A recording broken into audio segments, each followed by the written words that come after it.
don't know, Charlie. These are like ripped. A good girl's guide to murder.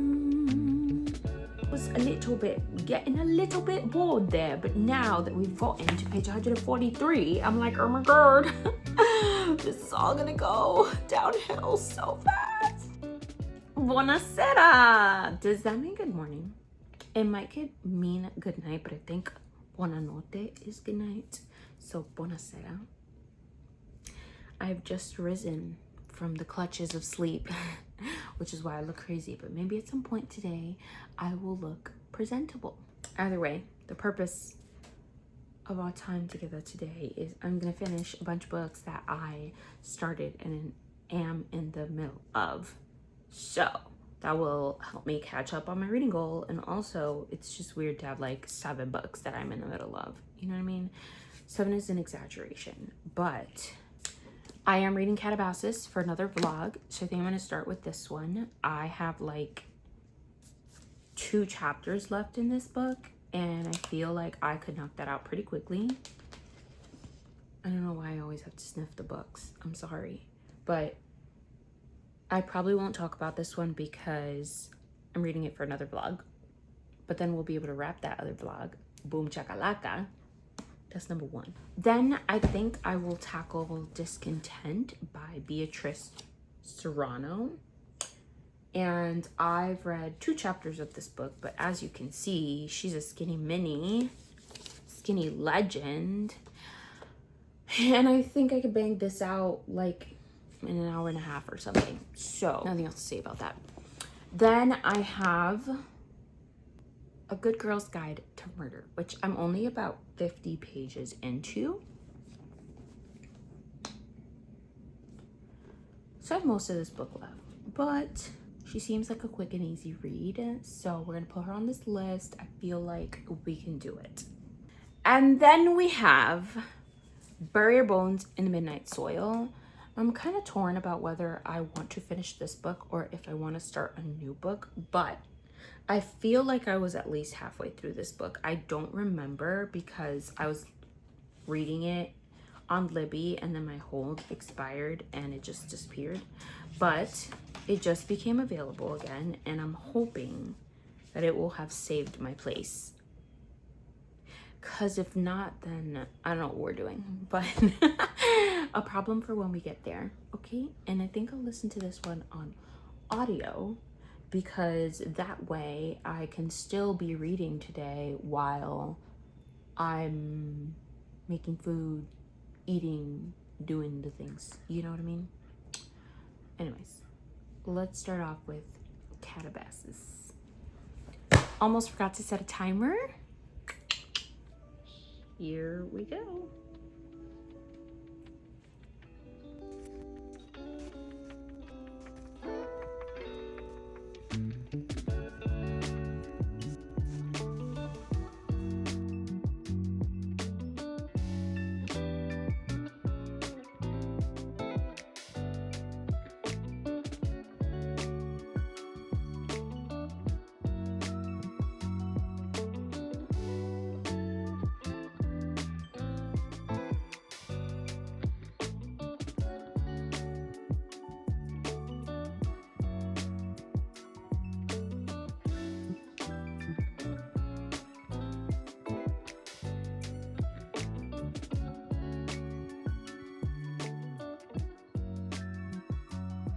Okay, friends, it has been about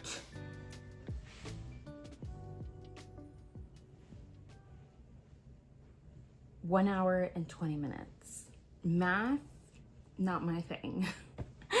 But we've officially finished the first book, Calabasas. It was a little bit, just a little bit underwhelming at the ending. So anyways, you can watch my last vlog linked here if you want to know some more thoughts about Calabasas, but we're just gonna chug right along. I think I'm gonna hit some sprints, like I'm gonna log into some sprints or rewatch some, I don't know. And I'm gonna read Discontent by Beatriz Serrano. So basically, this book is about a girl named Marissa, and on the surface, her life looks amazing, fantastic, phenomenal. You know what I mean? Like, she works in a marketing company. She's got a middle management position that she got promoted to, and life just seems grand. However, the plot twist is that my girl just like cheats everybody. She's not happy. She's doing drugs. She's just like not thriving at all. And she, you know, like she takes time during the day to just take these like excessively long lunch breaks. She steals, cheats, lies, spends hours watching YouTube videos instead of doing her job, procrastinates, and no one knows about that. However, she is going on this retreat at work, and suddenly all of that is on the brink of being revealed. Dun dun dun. That's all we know. Like I said, I'm 2 chapters into this book, and so far we've just gotten a description of the extent of how bad things are, and then we get into her being invited and like getting ready to go on this retreat that she doesn't even want to go on. I will say that thus far the book has this just like sarcastic almost tone to it that just kind of makes it a little bit hilarious, because it's just like, are you for real right now, girl? And then we also are getting a little bit of a view into how messed up this character actually is. For example, she is teaching this like class, and she's using the students in the class to get ideas for work instead of doing her job herself. She also is like, she always starts off with like this, they're asking her like, what's your deadline? She's like, 4 weeks. They're like, that's crazy, that's a long time. And she's like, all right, fine, I'll do 2. And she always wanted 2 weeks, but she's just, you know, highballing it. So interesting strategy, madam. Let's read this book. I'm going to do 1 sprint, and we'll see how far I can get in 1 sprint.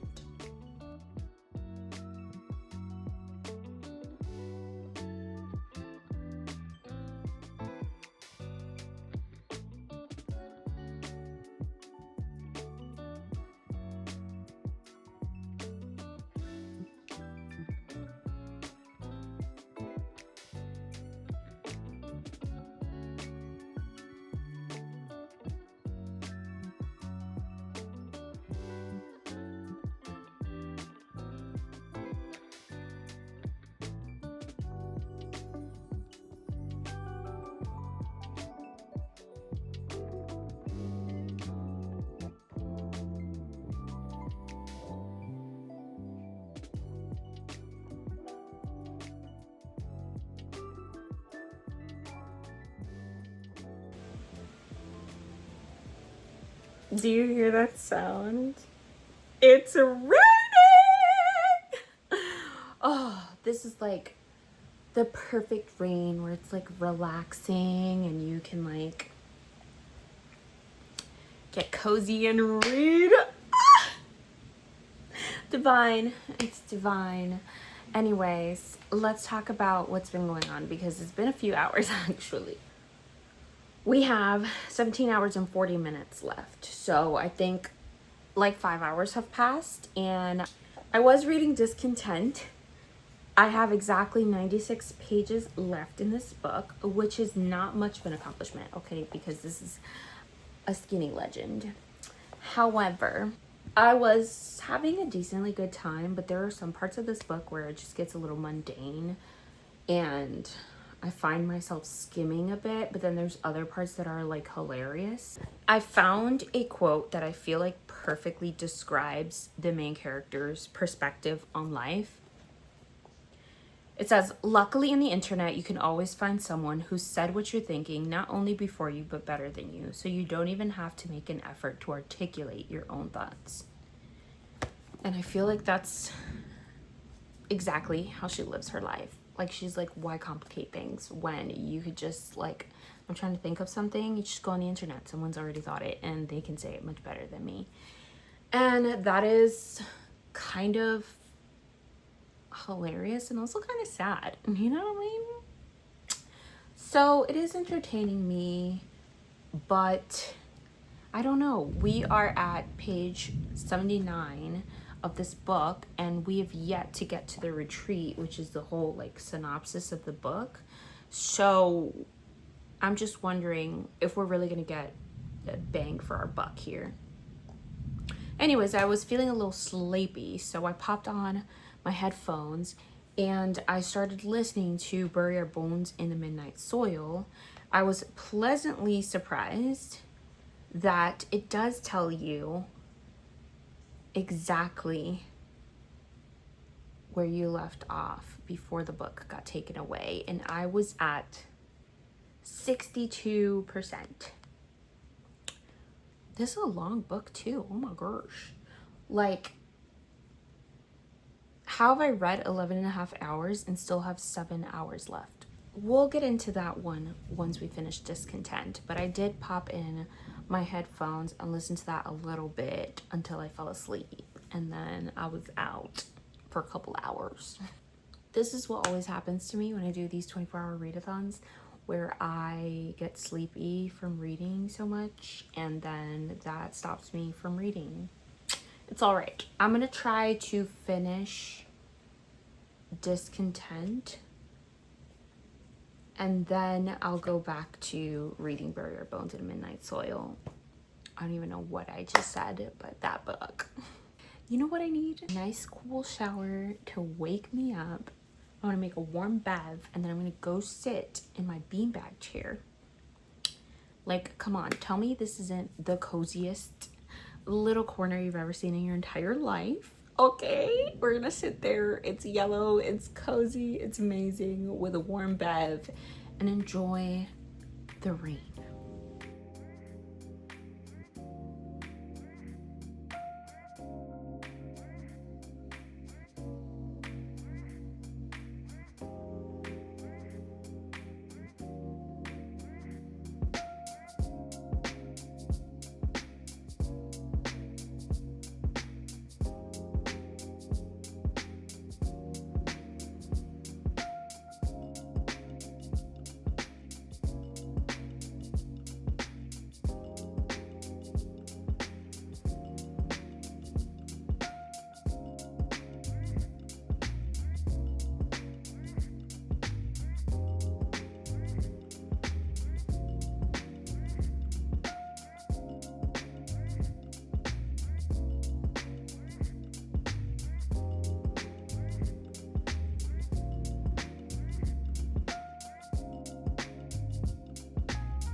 $144 pages out of a 175 page book. That is how long it took to get to the like gist of the summary. I will even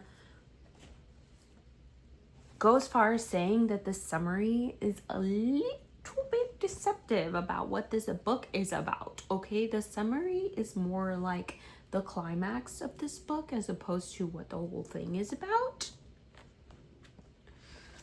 It's unfortunate. I also was getting a little bit bored there, but now that we've gotten to page 143, I'm like, oh my god, this is all gonna go downhill so fast. And that's where we're at.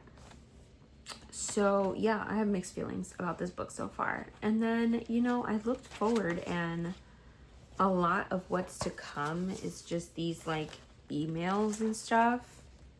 And so this is just gonna finish so quickly, and I don't know, like, is it gonna be worth the bang for my buck? I don't know, Charlie. But anyways, it's getting pretty late, and I do want to wake up early, so I'm going to just quickly finish this book out. Let's do this thing. This book has left me discontent. I'm not happy. I don't know how to feel about that ending. I had mixed feelings about my experience. Like, what did I just experience? I'm not sure. I'm losing it. Wow, just wow. That ending really threw me off.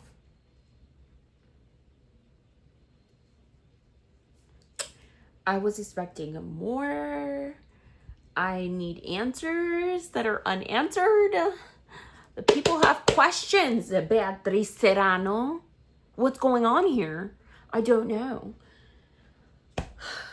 Anyways, I'm being dramatic. I'm gonna sit on my feelings about this book and get back to you because I was kind of bored in the middle there. I was a little disappointed that the description doesn't match what actually happens in the book, okay? Isolated in the Segovia forest, surrounded by psychopathic bosses, overzealous coworkers, flirty retreat staff, and an excess of drugs, Marissa finds herself carefully crafted office persona beginning to crack. That's not how it happened, okay? We primarily experience her just living her life in the office, getting through her discontent and just like overall unsatisfaction with life, and that's a large portion of the book. And then like the last like 30 or less pages are the retreat, where very, very quickly, in less than 5 pages, things take a turn and you're not sure if they're gonna work out or not. So we're gonna sit on this one. Next, we will tackle Bury Our Bones in the Midnight Soil by B.E. Schwab, which I actually read like 60% of, but 62% of, and then a little bit more a little earlier. But I have the audiobook on Libby, and it is time to make something to eat. So I'm going to pick this one back up and listen to it while I cook us something to eat, because your girl is hungry. Also, I just realized, like, why did I have a full-blown burrito? Like, I cooked a burrito, rice, beans, pico de gallo, cheese, and all for breakfast. Like, at 8:30 in the morning. Odd choice, but let's read what this one is about. All I know is it's sapphic and there's vampires. So, and that's crazy given that I read 60%, I know, but you know what? We're just gonna read it because I don't really know how to explain what this book is about. It says, this story is about hunger. 1532, Santo Domingo de la Calzada. A young girl grows up wild and wily, and Maria knows she can only ever be a pawn in men's games. So when an alluring stranger offers an alternate path, Maria makes a desperate choice. A story about love, 1827, London. A young woman lives a cloistered life on her family's estate until a moment of forbidden intimacy sees her shipped off to London. Wow, big words. Once there, a beautiful widow offers Charlotte her freedom, but at what cost? Wait, now I'm confused. I thought it was Maria who encountered the widow.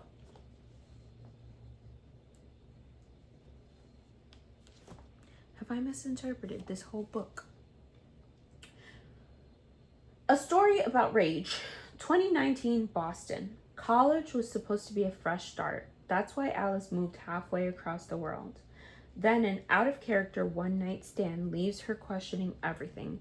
Alice throws herself into the hunt for answers and revenge. This is a story about life, how it ends and how it starts again. I just noticed that the edges of this are like ripped. All right, anyways, where we left off, I was extremely bored. But we love V.E. Schwab, and we're hoping that this is gonna make some kind of comeback. Somebody said that I needed to get like to the like 50-60% mark for this book to get good, which I feel like that's a majority of the book, so that doesn't count as a good book. But we're gonna hope that this makes like a, I was gonna say tragic comeback, but that doesn't make any sense. It's gonna make a comeback of epic proportions, and we're gonna love it. And I'm going to listen to this while I make some dinner, and they're gonna be eating some blood, and I'm gonna be eating some lemony Brussels sprout spaghettis. Woo-hoo. I finished Bury Your Bones in the Midnight Soil, and with only 7 hours and 47 minutes to spare. Yeah, I actually finished like hours ago. And I've just been sitting here dissociating and scrolling on my phone, playing a game, actually not scrolling because I deleted my Instagram account. But anyways, I gave the book 3 stars.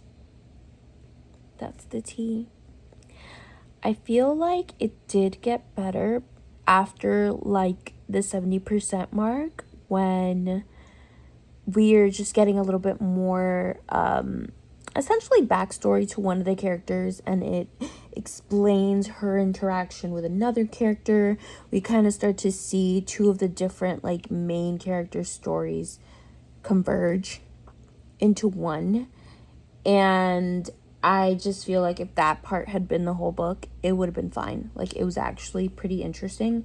But before that, it was just so much backstory. It was dragging. So, because that book was like just way too long, longer than it needed to be, it got 3 stars. And it saved itself at the end because it was really leaning towards like 2 or less for a while there. Alas, we move on. I shall be reading A Good Girl's Guide to Murder, and I'm probably not going to get much of this read tonight just because it's so late, but I am 50 pages into this book. It's a pretty easy read. Basically, this popular high school girl named Auntie Belle was unalived by her boyfriend, Sal Singh, who then proceeded to unalive himself. Okay. And, this was the talk of the town. Everyone knew about it. And then Pip, she's a senior now, and she's doing a senior, final project, I guess. And for it, she chooses to investigate the unsolved mystery, solved a mystery of Auntie Belle, but she thinks that Sal is not the one. He's not the unaliver.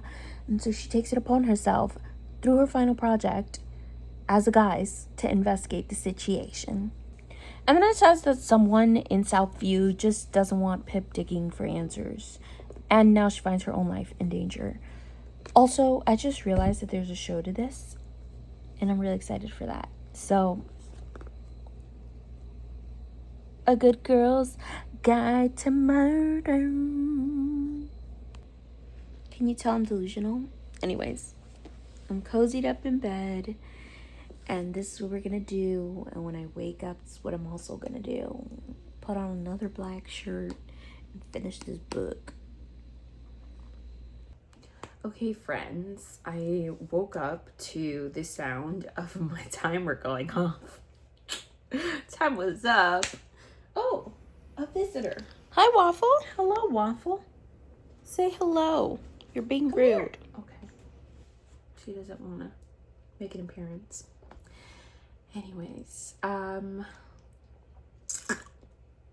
yeah, time was up. However, I did stay up until like 1 o'clock in the morning reading this book, which is unfortunate because I am now running so late to get ready for church. Let me not say late. I have a good 15 minutes and I'm already showered and dressed. I just need to do my makeup and feed Waffle. So that's probably why she came in here, because she's like, girl, hello, where's Brecky? I got about 100 pages into this book last night. There are a couple of things that are intriguing me, like the fact that she and this one dude keep bumping into each other. I feel like there might be a vibe. Is it a vibe or is it just me? I don't know. But I want to find out. And there's also just like not a substantial enough evidence. Like right now she's still just a regular high school girl just asking questions about an old investigation, and she doesn't have a lot to go on. She's not doing any like serious detective work. Like she hasn't found anything out or anything, so that is a little underwhelming. But obviously we're still early into the book, so there's time. I'm still curious enough that I want to know like how this is going to develop, but as of right now she hasn't gotten any like information that like totally changes the game, changes the outcome of the original investigation, which is that Ravi, you know, did it. No, not Ravi. Sal. Ravi's a character in the book, okay? Don't judge me. I'm not a big fan of the name Pippa. Like, Pip makes me want to not take you seriously. And she's already like a high school senior, so I really don't want to take you seriously as an investigator. But we're going with it, okay? And that's really all we got going right now. Like, I do feel like we're gonna get the added intrigue of people not wanting her to investigate. She's already had a little tiff a little bit about it, and also I'm sure we're gonna get to the point where they find out that she's contacting people even though she said she wasn't going to for the final project, and so that is probably gonna put a damper on things eventually as well. And there are definitely a lot of little aspects that could like blow this thing up into very dramatic parts. Also, this is a 3-book series, so curious how far we're gonna go into this investigation. I don't even know if the second and third books are the same investigation or other ones, you know what I mean? It's been quite a few days, like most of the week actually. Remember when this was a 24-hour readathon?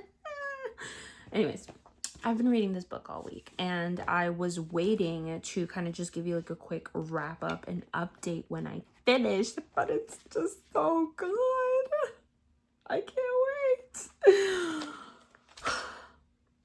Most of the book, I will say that while we are kind of like navigating things, getting the lay of the land, figuring things out, I wouldn't say that the book is very like plot twisty. It's more like we're just accumulating information as we go along. However, we got a resolution, and now I'm like, did we though? I'm so happy. And I want to scream.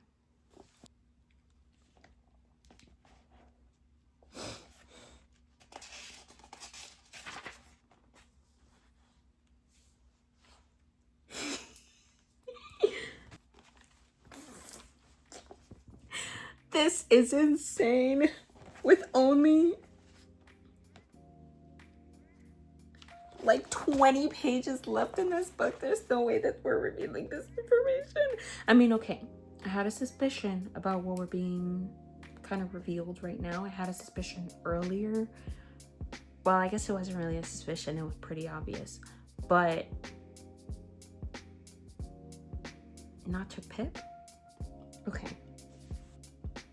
Oh my gosh. The characters haven't even found out yet. It's only been revealed to the readers. This is crazy. I can't pretend it's not. I can't pretend it's over, she said. It's not finished. What do you mean? There's only 20 pages left.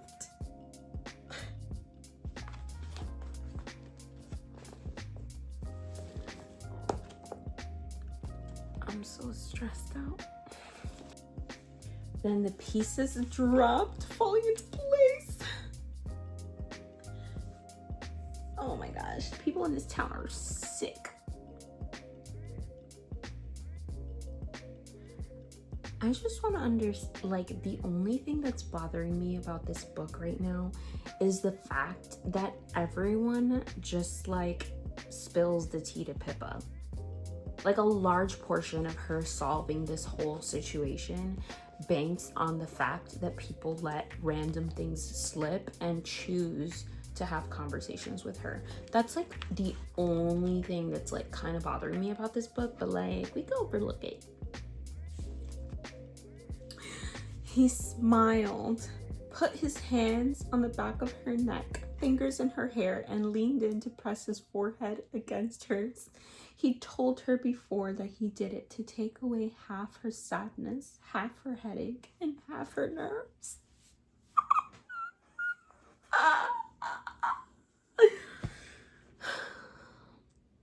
Because half less of a good thing meant there was room for half good. Wow, wow, wow. Okay, let's talk some final thoughts. I wouldn't quite say that I was bored throughout this book, but there were some times that I wished we were moving through the plot a little bit quicker.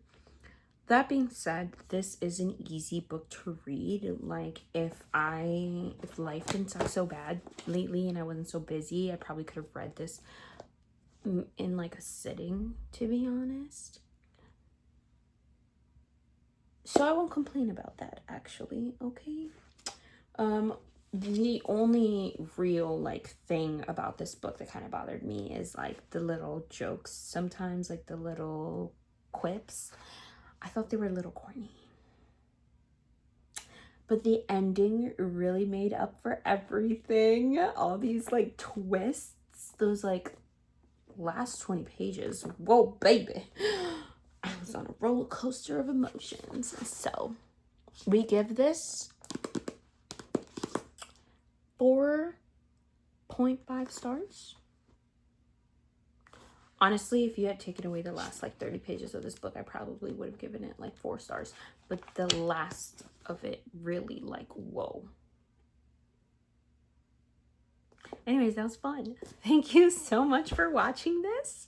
Even though it didn't turn out to be 24 hours. But, you know, we had a fun time.